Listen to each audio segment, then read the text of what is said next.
The farmer noticed the smell first, that sickly sweet rot that every country person knows means death.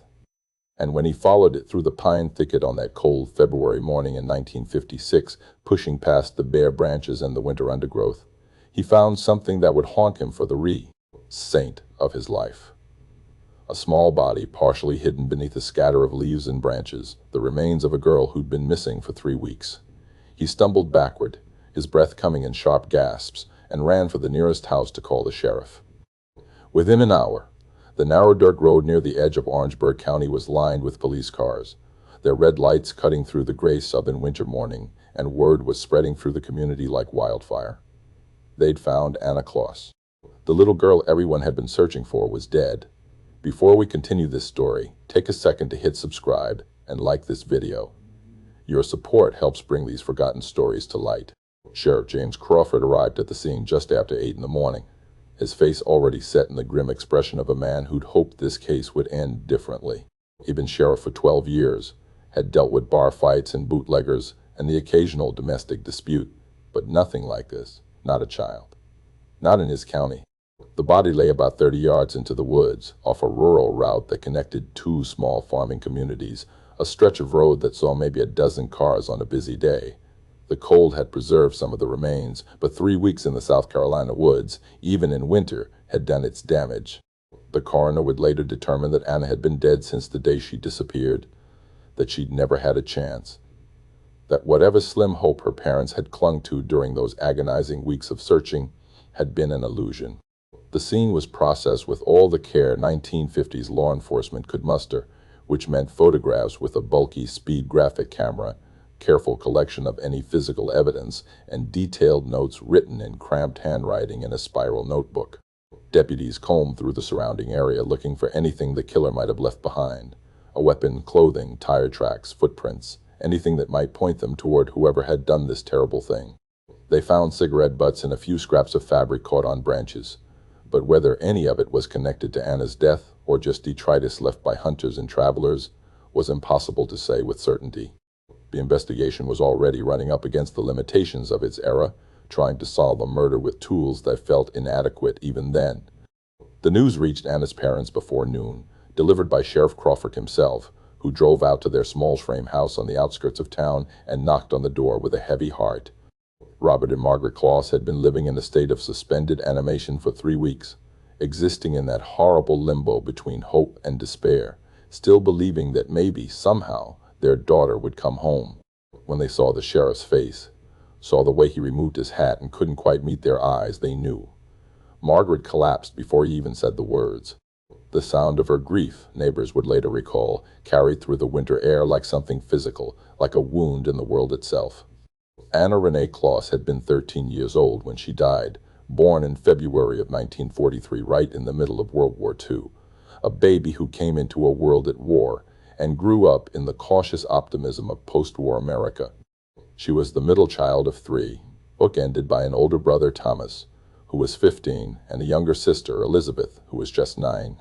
The Kloss family lived a modest but respectable life in rural Orangeburg County, Robert working as a mechanic at a garage in town, Margaret taking in sewing and mending to supplement the family income. They weren't wealthy by any stretch, but they had enough. And what they had most of all was each other and their faith. The family attended the Baptist church every Sunday without fail, sitting in the same pew they'd occupied for years, and Anna sang in the youth choir, her clear soprano voice rising above the others during hymns. People who knew Anna described her as a sweet girl, a little shy maybe, but with a warm smile that lit up her whole face when she felt comfortable around you. She was a good student, particularly strong in English and history, and her teachers at Orangeburg Junior High said she had a real gift for writing, that her composition showed imagination and depth beyond her years. She loved to read, would devour any book she could get her hands on, and spent hours at the small county library checking out Nancy Drew mysteries and biographies of famous women. She talked about maybe becoming a teacher someday, or maybe a nurse, something where she could help people. Her mother had saved up to buy her a new dress for Christmas 1955, a blue cotton print with a white collar, and Anna had worn it to church on Christmas Eve and felt so grown up, so proud. She had friends at school, a small circle of girls she ate lunch with and whispered secrets to during study hall. They talked about the things 13-year-old girls in 1956 talked about: movie stars and music and boys and what they wanted to be when they grew up. Anna had developed a crush on a boy in her class named Jimmy, though she was far too shy to ever tell him, and her friends would tease her gently when he walked by. She helped her mother around the house without complaint, took care of her younger sister, and was learning to cook, mastering her grandmother's recipe for buttermilk biscuits. On Friday nights, if there was a high school football game, the family would sometimes go together, sitting in the bleachers with the rest of the town, sharing popcorn and cheering for the home team. Life in Orangeburg County in the mid-50s had a rhythm to it, a predictability that felt safe and permanent, like nothing truly bad could ever really happen. The day Anna disappeared started like any other Saturday. It was January 14th, 1956, cold but clear, the kind of winter day in South Carolina where the sun shines but has no warmth to it. Anna had finished her chores that morning, helped her mother with the breakfast dishes, and spent some time reading in her room. Around 1 in the afternoon, she asked her mother if she could walk to her friend Betty's house about a mile down the road. Betty had called earlier saying she'd gotten a new record and wanted Anna to come listen to it. Margaret Kloss hesitated, the way mothers do, that instinctive caution that sometimes seems like overprotection but sometimes turns out to be prescient. But it was broad daylight, and Betty's house wasn't far, and Anna had made the walk dozens of times before. The road between their houses was quiet but not isolated, with several farms along the way and enough traffic that she wouldn't be truly alone. Margaret told Anna she could go but needed to be home before dark, which in January meant before 5:30. Anna put on her winter coat, a hand-me-down from a cousin that was a little too big but warm, and wrapped a blue scarf around her neck. She wore saddle shoes and bobby socks and a simple skirt with a sweater, the casual weekend uniform of teenage girls in that era. She called goodbye to her father, who was working on a car engine in the garage, and he waved at her, wreaths on his hands, telling her to be careful. She smiled and promised she would be. It was the last time her parents saw her alive. That image, Anna walking down their dirt driveway toward the county road, her coat flapping slightly in the wind, would replay in their minds for the rest of their lives, an endless loop of normalcy about to shatter. Anna never made it to Betty's house. Betty waited all afternoon, playing her new record over and over, wondering why Anna hadn't shown up, finally calling the Kloss house around 4:30 to ask where she was. When Margaret answered and heard that Anna had never arrived, there was a moment of confusion, that disorienting feeling when reality suddenly doesn't match what you thought was true. Anna had left hours ago. The walk should have taken 20 minutes at most. Where was she? Margaret called Robert in from the garage, and they decided to drive the route Anna would have taken, thinking maybe she'd stopped somewhere, maybe she'd gotten distracted or hurt her ankle and was sitting on someone's porch waiting for help. They drove slowly, scanning both sides of the road, stopping at every house to ask if anyone had seen a 13-year-old girl in a gray coat. Nobody had. Some people hadn't been home that afternoon. Others had been inside and wouldn't have noticed someone walking past. One woman remembered seeing a girl who might have been Anna walking along the road around 1:30, but she couldn't be certain, and she hadn't seen anything unusual, no cars stopping, no one bothering the girl. The sun was setting by the time Robert and Margaret returned home, panic replacing the initial confusion. Something was wrong. Anna wouldn't just disappear. She was responsible, obedient, not the kind of child who'd wander off or decide to go somewhere else without permission.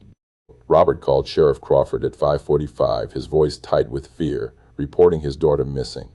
The sheriff, who knew the family from church, immediately understood the seriousness.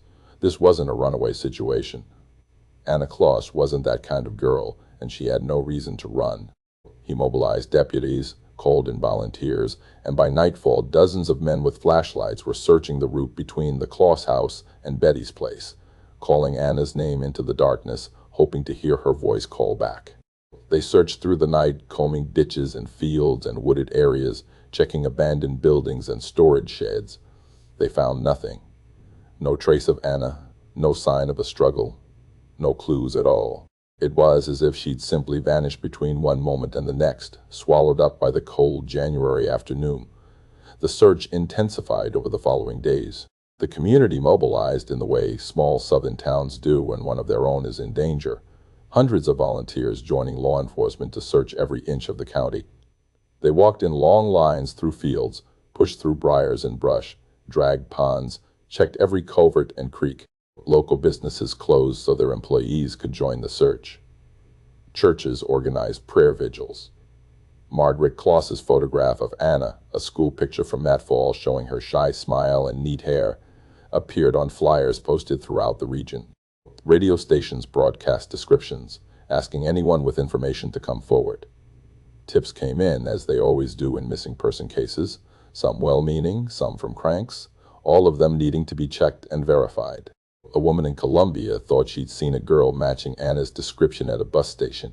A farmer 3 counties over reported finding a scarf that might have been hers. Every lead was followed, and every lead went nowhere. The FBI was called in after a week, as was standard protocol for potential kidnapping cases, and federal agents brought resources and expertise that the local sheriff's department lacked. They interviewed everyone who lived along the route Anna had taken, everyone who might have driven past that afternoon, everyone at her school, everyone at her church. They looked at registered sex offenders in the region, men with histories of violence or inappropriate behavior toward children. They investigated strangers who'd been seen in the area around the time of Anna's disappearance. They checked alibis and backgrounds and criminal records. The investigation consumed hundreds of man-hours and generated stacks of reports and interviews. But at the end of 3 weeks, they had no viable suspect and no idea where Anna Kloss was. And then the farmer found her body in the woods, and the missing person case became a murder investigation, and everything changed in ways both subtle and profound. The community that had held out hope, that had prayed for Anna's safe return, now had to confront the reality that evil had visited their quiet corner of South Carolina.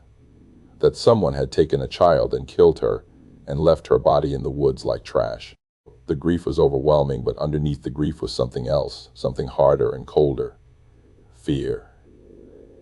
Because whoever had killed Anna was still out there, still walking among them, maybe someone they knew, maybe someone they trusted. The innocence of their small town died with Anna Kloss that winter, and nothing would ever feel quite as safe again. The investigation into Anna Kloss's murder began in earnest the moment her body was identified, and Sheriff James Crawford knew he was facing the most important case of his career. He assembled every deputy he had, called in the FBI agents who'd been working the missing person case, and set up a command center in the county courthouse where evidence could be organized and theories could be developed. This was 1956, an era when forensic science was still in its infancy, when detectives relied primarily on witness statements, physical evidence you could see with your naked eye, and good old-fashioned police work. There was no DNA analysis, no computerized databases, no security cameras or cell phone records to trace. If you wanted to solve a murder, you did it through shoe leather and intuition and the hope that someone, somewhere, had seen something that would break the case wide open. The autopsy revealed what everyone had feared but hoped wasn't true. Anna had been sexually assaulted before she died. The cause of death was strangulation, the killer's hands having crushed her windpipe with enough force to leave distinct bruising on her neck. The medical examiner estimated she'd been dead for approximately 3 weeks, which meant she'd been killed the same day she disappeared, probably within hours of leaving her house. There were defensive wounds on her hands, small cuts and bruises that suggested she'd fought back, that she'd tried to save herself. The thought of this 13-year-old girl fighting for her life in those final terrifying moments was almost too much for the investigators to bear, but they channeled their grief and rage into determination. They would find who did this. They had to. The physical evidence collected from the scene was limited but carefully catalogued. Fibers were found on Anna's clothing that didn't match anything she'd been wearing or anything from her home. There were dark wool, possibly from a coat or a car seat. There were tire impressions near where the body was found, but the ground had been frozen and then thawed multiple times, making the impressions unclear and ultimately useless for identification. The cigarette butts found near the scene were collected and saved, but in 1956 there was no way to extract useful identifying information from them beyond the brand, which turned out to be Lucky Strikes, one of the most popular cigarettes in America at the time. Half the men in Orangeburg County probably smoked Lucky Strikes. Sheriff Crawford knew they needed more, needed something concrete that would point them toward a specific individual. The FBI's involvement brought sophistication to the investigation that the local department couldn't have managed alone. Special Agent Robert Morrison, a veteran investigator who'd worked dozens of murder cases, took the lead on developing a profile of the killer. Based on the crime scene and the nature of the attack, Morrison believed they were looking for a white male, probably between 20 and 40 years old, someone with access to a vehicle, someone who knew the area well enough to know that stretch of road was isolated at certain times of day. The sexual assault suggested the crime was opportunistic rather than planned, that the killer had seen Anna walking alone and had taken advantage of the situation. But the fact that he'd managed to abduct her without witnesses, transport her to a secondary location, and dispose of her body suggested some degree of criminal sophistication, or at least presence of mind. This wasn't a disorganized offender acting in a frenzy. This was someone who'd maintained enough control to try to cover his tracks. The investigation focused heavily on known sex offenders and men with criminal histories in the region. In 1956, there was no national sex offender registry, no computerized system for tracking predators who moved from place to place. Local law enforcement had to rely on their own records and communication with other departments. They identified 17 men within a 50-mile radius who'd been convicted of sex crimes or violent offenses against women or children. Each one was interviewed. Their whereabouts on January 14th were verified, and their alibis were checked and rechecked. Some had solid alibis, confirmed by multiple witnesses. Others were shakier, relying on claims that they'd been home alone or with family members who might lie to protect them. 2 men became persons of interest when their alibis fell apart under scrutiny, and they were brought in for intensive questioning. The first was a drifter named Earl Hutchins, who'd been seen in Orangeburg County around the time of Anna's disappearance. He was 42 years old, had a record of arrests for assault and public drunkenness stretching back 2 decades, and had served time in Georgia for attacking a woman in 1948. He'd been working odd jobs around the county in January 1956, staying in a boarding house in town, and someone reported seeing him driving on the road near where Anna's body was found. Sheriff Crawford and Agent Morrison questioned Hutchins for hours, pressing him about his movements that Saturday, about whether he'd seen Anna, about why his story kept changing. Hutchins was belligerent and defensive, claiming he was being harassed because he was an outsider, because he had a record, because the police needed someone to blame. He admitted he'd been drinking that afternoon and couldn't remember exactly where he'd driven, but he insisted he'd never touched that girl, never even seen her. They held him for 3 days, the maximum they could without charging him, and then had to let him go. There was no physical evidence connecting him to the crime, and without that, they had nothing but suspicion.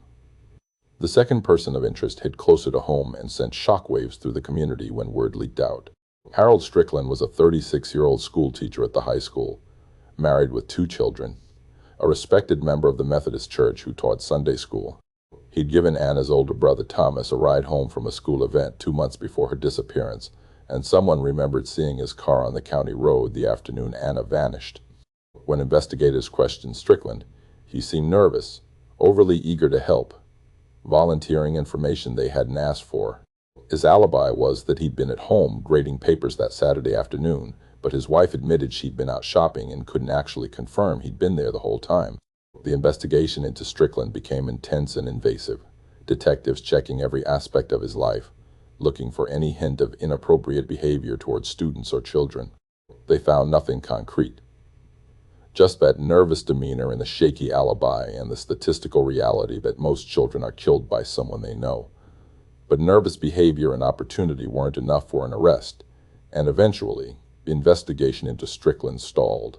He left town 6 months later, his reputation destroyed even without charges ever being filed, his family torn apart by the suspicion that would follow them for years. The community, meanwhile, was transforming in ways both visible and invisible. Mothers who'd once let their children roam freely now kept them close, watching them constantly, driving them places they previously walked. The casual trust that had defined small-town Southern life in that era evaporated overnight. Neighbors looked at each other differently, wondering, questioning, suspecting. Was it the quiet man who lived alone at the end of Maple Street? Was it the mechanic who seemed too friendly with young customers? Was it someone at the church, someone at the school, someone who smiled and acted normal while hiding monstrous impulses? The fear was corrosive, eating away at the social fabric that had held the community together. Parents installed locks on doors that had never been locked before. Children were forbidden from walking anywhere alone. The simple freedom of childhood, the ability to hop on a bike and explore or walk to a friend's house, became a luxury too dangerous to allow. The first anniversary of Anna's death brought renewed media attention and a fresh push from investigators who refused to let the case go cold. Sheriff Crawford, who'd lost weight and aged visibly during the year of fruitless investigation, made a public appeal for anyone with information to come forward. He stood in front of the courthouse, his voice breaking slightly, and talked about Anna, about her family's suffering, about the community's need for justice and closure. Tips came in, as they always do on anniversaries, but none led anywhere productive. The second anniversary passed more quietly than the third. Time, that relentless current, kept flowing, and gradually the acute crisis of Anna's murder settled into a chronic ache, something the community learned to live with even if they could never forget it. Margaret and Robert Kloss aged into grief, their lives divided forever into before and after that January day in 1956. Margaret never recovered her previous vitality, spending hours at Anna's grave, keeping her daughter's room exactly as it had been, unable to move forward because moving forward felt like leaving Anna behind. Robert threw himself into work, staying late at the garage, finding solace in the concrete problems of broken engines and worn transmissions, problems that could actually be fixed. Their son Thomas graduated high school and left for the army, seeking escape from the shadow that hung over his family. Their daughter Elizabeth grew up too fast, burdened with survivor's guilt and the weight of her parents' grief. The family never talked about what happened, couldn't find words adequate to the horror and loss. So they existed together in silence, each person trapped in their own private hell. Sheriff Crawford retired in 1964, having served 18 years, and he admitted to friends that his failure to solve Anna's murder haunted him more than anything else in his career. He'd kept the case file in his office until the day he left, still hoping for a breakthrough that never came. The new sheriff inherited the file along with a dozen other cold cases, unsolved crimes from an era when solving murders was as much art as science. The file went into storage, pulled out occasionally when a new investigator would take a fresh look, but each review ended the same way. Not enough evidence. Too many years had passed. Witnesses had died or moved away or couldn't remember details anymore. The case went genuinely cold, frozen in time, a tragedy that became part of the county's dark history but seemed destined never to be solved. The decades rolled on, and the world changed in ways that would have seemed like science fiction to the investigators who'd worked Anna's case in 1956. The 1960s brought social upheaval and technological advancement. The 1970s saw the development of new forensic techniques. The 1980s introduced DNA analysis, a breakthrough that would revolutionize criminal investigation but came too late for cases where biological evidence had been lost or degraded or never properly preserved. The 1990s brought computerized databases and the ability to cross-reference cases across jurisdictions. Each advancement in forensic science led to cold cases being reopened and solved, families finally getting answers decades after their loved ones had died. But Anna's case remained stubbornly unsolved. The physical evidence too limited, the trail too cold, the witnesses too scattered or dead. Margaret Kloss died in 1989 at the age of 74, having spent 33 years mourning her daughter and never learning who'd taken her. Robert followed in 1993, taking his grief and his unanswered questions to the grave. Elizabeth, the younger sister who'd been just 9 when Anna died, was now in her 50s, the keeper of her sister's memory, the last living person who'd known Anna as something other than a victim, as a real girl with dreams and quirks and a future that had been stolen. She tried over the years to get investigators to look at the case again, had written letters and made phone calls and shown up at the sheriff's office asking if there was anything new, anything that might finally bring justice for Anna. The answer was always the same. They hadn't forgotten. They wished they could do more. But without new evidence or new leads, there was nowhere to go. The year 2000 came and went, the new millennium arriving with hope and promise, but no answers for Anna Kloss. The case was now 44 years old, ancient history to most people in Orangeburg County, a tragic story their grandparents told about the old days, about when the world was different and a girl could be murdered and the killer never found. The physical evidence from 1956 sat in a storage facility, boxes that had been moved multiple times over the decades, their contents cataloged, but seemingly useless in an era where forensic science demanded fresher material, better preservation, clearer chains of custody. And then genetic genealogy changed everything. In the late 2010s, law enforcement agencies across the country started using a revolutionary technique that combined DNA analysis with genealogical research, uploading DNA profiles from crime scenes to public genealogy databases and building family trees to identify suspects.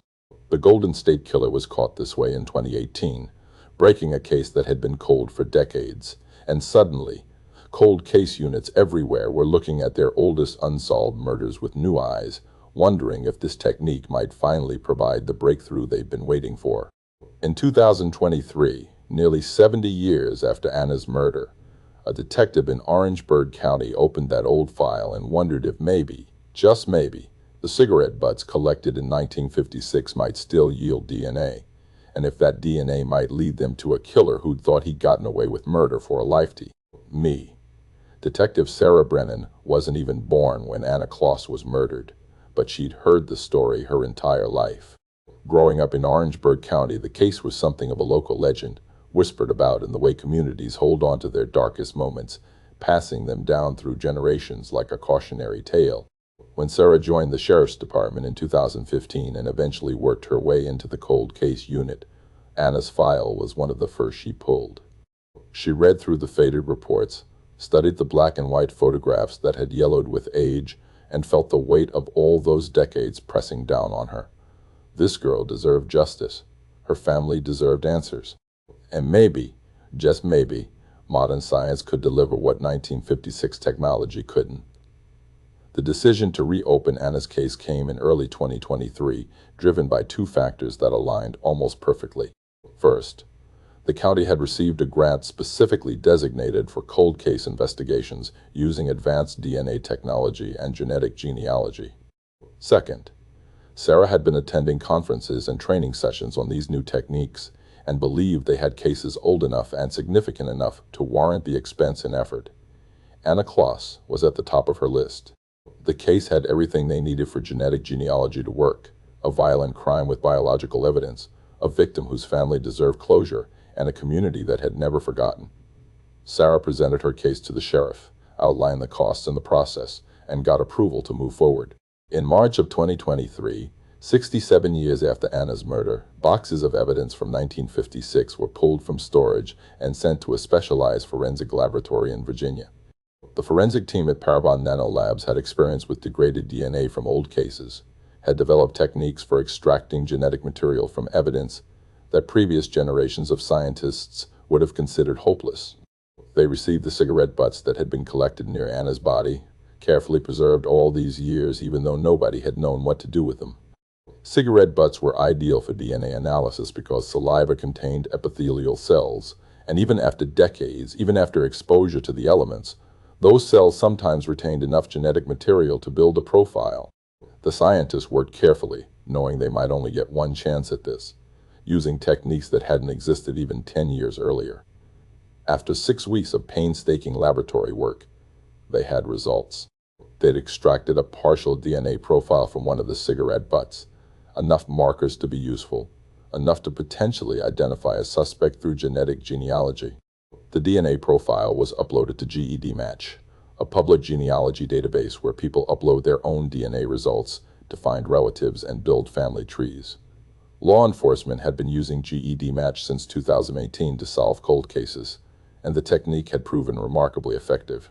The database searched for matches, looking for people who shared enough DNA with the profile to be relatives of whoever had left that cigarette butt in the woods near Anna's body.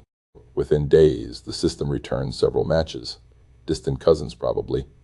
People who shared a common ancestor with the unknown subject somewhere back in the 1800s. This was where the real detective work began.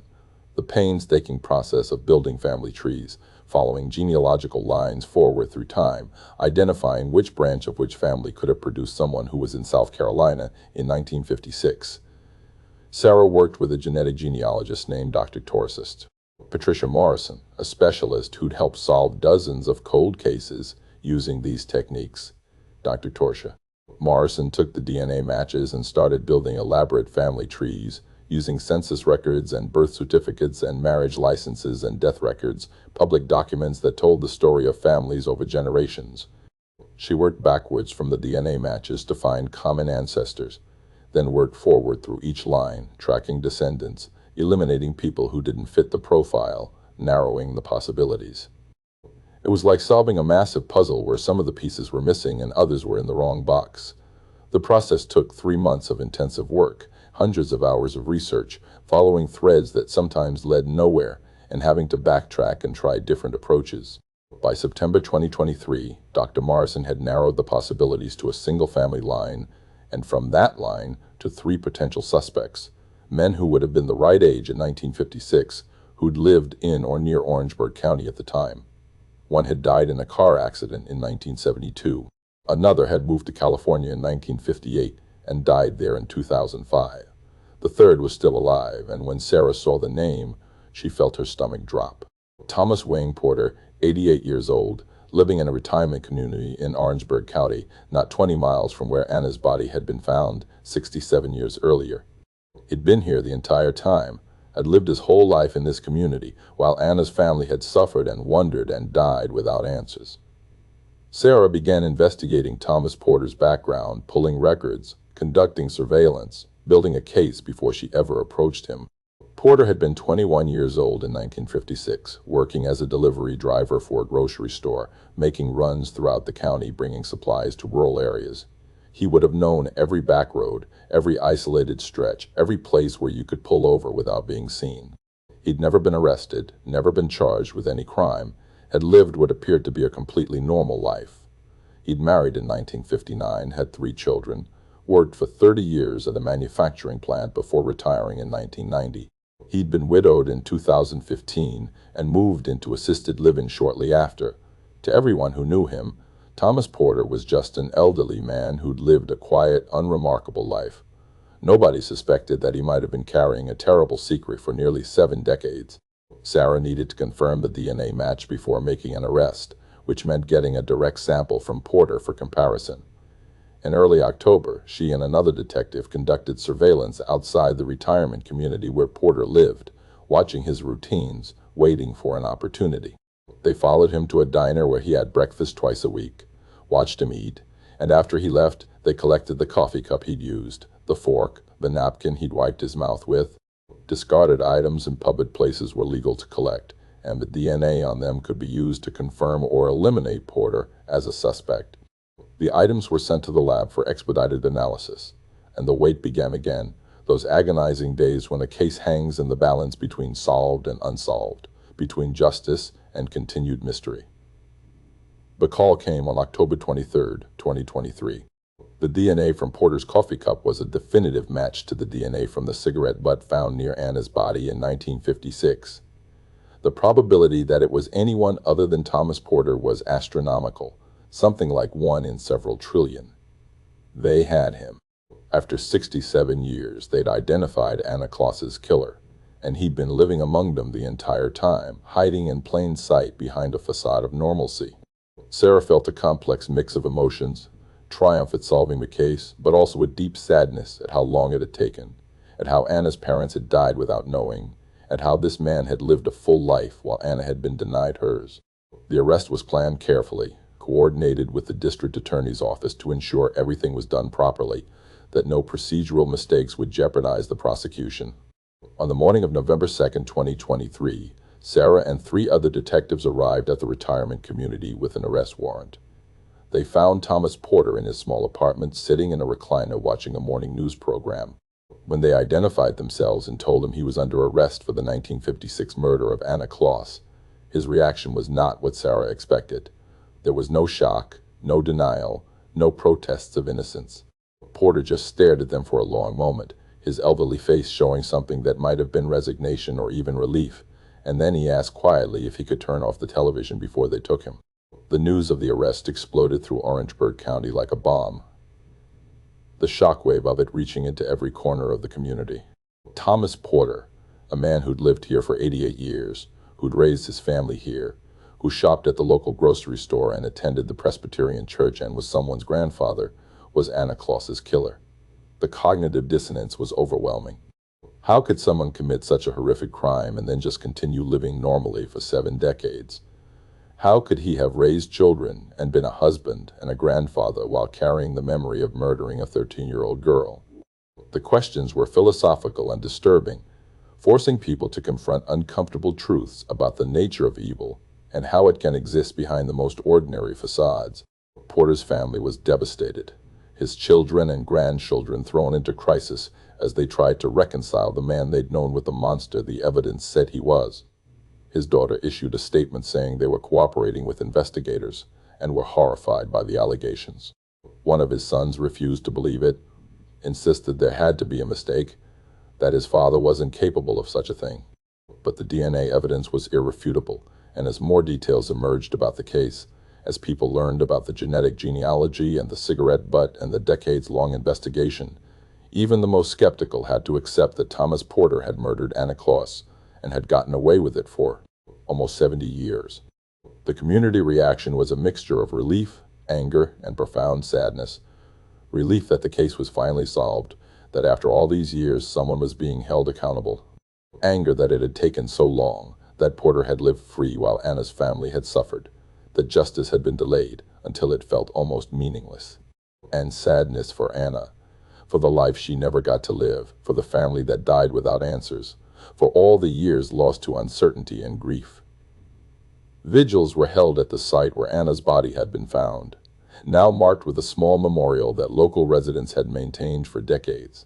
People left flowers and teddy bears and notes, messages to a girl who'd been gone for 67 years but had never been forgotten. Elizabeth Kloss, Anna's younger sister, was now 76 years old, the only surviving immediate family member, and when detectives informed her of the arrest, she wept for hours. The tears were complicated, a mixture of relief and grief and anger at how long it had taken. She'd spent 67 years wanting to know who killed her sister, and now she finally had an answer, but her parents weren't here to hear it, and Anna was still gone, and no amount of justice could bring back what had been lost. Elizabeth issued a statement thanking law enforcement for never giving up, for using new technology to solve an old crime, for giving her family some measure of closure even if it came far too late for most of them to receive it. The legal proceedings moved forward with Thomas Porter charged with murder. At 88 and in declining health, there were questions about whether he was competent to stand trial, whether the court system could even process a case this old. His attorney filed motions arguing that his client's advanced age and health issues made prosecution inappropriate, that he'd lived a law-abiding life for 67 years since the crime, that charging him now served no purpose. The district attorney's response was unequivocal. Murder has no statute of limitations. Age doesn't erase guilt. Anna Kloss deserved justice regardless of how long it took to achieve it. The judge sided with the prosecution. Thomas Porter would stand trial for murder. In January 2024, 68 years almost to the day after Anna's death, Porter appeared in court for a preliminary hearing. He was wheeled in wearing an orange jumpsuit, looking frail and elderly, a far cry from the 21-year-old delivery driver who'd been driving the back roads of Orangeburg County in 1956. The courtroom was packed with media, with local residents who'd followed the case for decades, with Anna's extended family members who'd come to bear witness.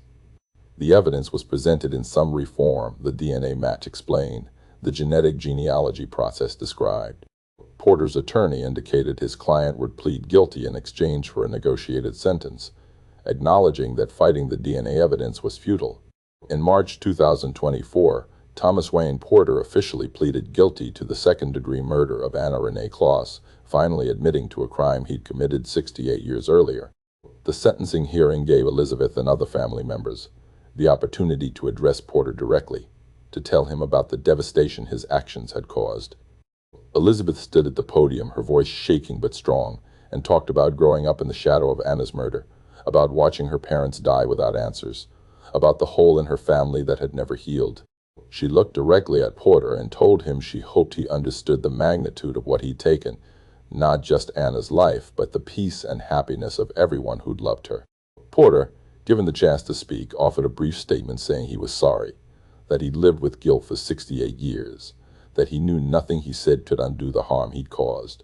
His words felt inadequate, hollow against the weight of his crime. Judge Patricia Anderson sentenced Porter to 20 years in prison, acknowledging that his advanced age meant he would likely die incarcerated. She spoke about the importance of justice regardless of time, about how no crime is too old to prosecute when the evidence is clear and the truth can be established. She talked about Anna, about the girl who never got to grow up, never got to graduate high school or fall in love or have children or experience any of the things that make a life worth living. And she talked about the remarkable persistence of investigators who'd never given up, who'd used cutting-edge science to solve a case that had once seemed hopeless. Thomas Porter was led away to begin serving his sentence, and the courtroom slowly emptied, people processing what they'd witnessed, the strange closing of a circle that had been open for almost 7 decades. The story made national news, another example of how genetic genealogy was revolutionizing cold case investigations, giving families answers they thought they'd never receive. Detective Sarah Brennan gave interviews about the process, hoping to inspire other investigators to look at their oldest unsolved cases with new eyes, to understand that evidence preserved even imperfectly could still yield results with modern technology. The cigarette butt collected in 1956 by investigators who couldn't have imagined DNA analysis had finally served its purpose, connecting a killer to his crime across a gulf of nearly 70 years. Anna's grave, which had been tended for decades by her mother and then by Elizabeth, received new attention in the weeks after Porter's guilty plea. People who'd never known Anna came to pay their respects, to leave flowers, to acknowledge a life that had mattered even if it had been cut tragically short. Elizabeth arranged for a new headstone, one that included not just Anna's birth and death dates, but a line that read, "Justice delayed but never denied." It was a small comfort, but comfort nonetheless, a marker that the world had finally acknowledged what had been done to her sister and had held someone accountable. Where are you watching from today? Drop a comment and let us know. The case of Anna Kloss reminds us that some stories don't end when we think they do, that truth has a way of emerging even after decades of darkness, and that the patience and dedication of investigators combined with the power of modern science can reach back through time to deliver justice to those who thought they'd never receive it. Anna never got to live the life she deserved, never got to become the teacher or nurse she'd dreamed of being, never got to experience love or motherhood or any of the ordinary miracles that make up a human life. But in the end, after 68 years of silence and mystery, her killer was identified, prosecuted, and imprisoned, and that truth, painful as it came, was something her family could finally hold on to. Thomas Porter thought he'd gotten away with murder, thought that time and death would bury his secret forever, but Anna's story proved him wrong. The truth waited patiently in a cigarette butt collected by investigators who couldn't have known its value, and when the moment was right, when the technology caught up to the need, that truth emerged and spoke with a clarity that couldn't be denied. Justice came late for Anna Kloss, but it came. And in a world where so many cases remain forever unsolved, where so many families never get answers, that matters more than words can express.